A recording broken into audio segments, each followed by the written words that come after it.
Hello folks, it's that Tassie Wargamer here, Darren. It's been a while since I've done any sort of reviews or discussions about miniatures. Generally you've just been seeing a few of my games, but sort of haven't been doing too much as far as modelling goes. I don't know, probably last year, it's probably been a good 12 months and I've really sort of been out of under the weather when it comes to gaming. I find if mental health goes one way or another, I find I generally can't focus on this. I got an electric guitar for my 50th birthday, so I had been focusing a fair bit on that, and not enough on gaming or 3D printing. But I'm getting back into it now. Ordered some pirates for Blood and Plunder, or actually some pirates and a boat for Blood and Plunder. Started basing up some 28mm ACW stuff. Got quite a few other bits and pieces primed. So I want to go uptown today, up to Hobart, to look at the new Army Painter quick paint, I think it's called. They didn't have any. It's Anzac Day here, so most of the stores were shut. But one of the stores I went into, I spotted these, so I thought I'd give you a quick look. I probably won't even bother taking them out of the packet because it can be a little bit boring, a little bit noisy. If you've never seen the WizKids stuff before, they are really, really good. They're a hard plastic. They're not a floppy plastic like, I think it's Terrain Crate or one of those ones. Can be a little bit soft and they bend. These are quite a firm, almost like a resin. They are this one was $9.99 Australian, so you can work that out. It's going to be a lot less if it's US or pound. This one's a nice little well, which I thought would go everything from World War II all the way back to Roman if I needed to, I'm sure. And they're primed, so they're all really tidy. They've got no cleanup required, and they're even primed, so it means you could basically get them home and start painting them straight away. Now, most of the WizKids range, they're fantasy, so I do a lot of fantasy stuff, really well priced. But I've seen them online. It's the first time I've actually seen them in one of my stores locally.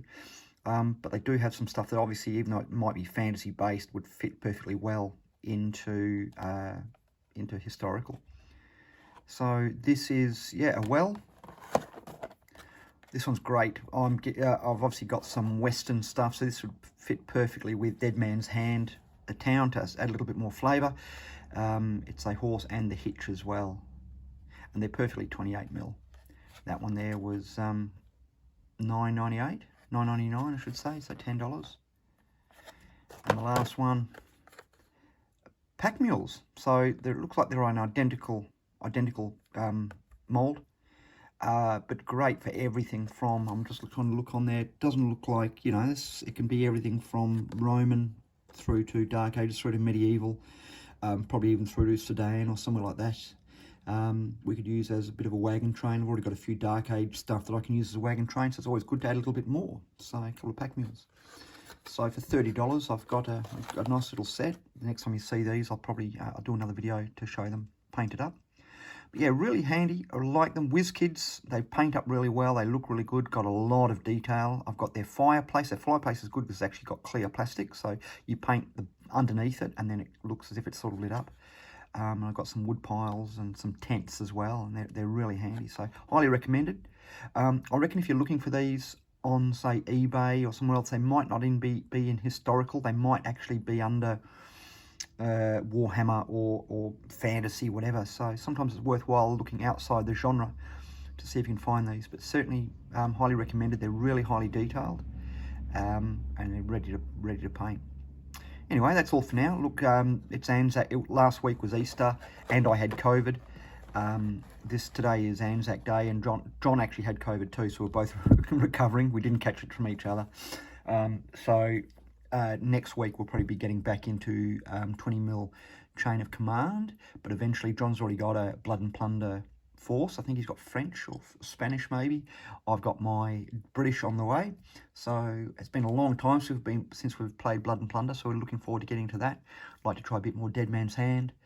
And also I'm painting up some Dark Age Scots, so who knows, maybe even, I wasn't that keen on Saga, a little bit gamey, so I might look at Lion Rampant or something like that, who knows. Thanks for watching, just a quick one. Certainly recommend the WizKids stuff. Have a great week. and I'll talk to you again soon. Thanks for watching.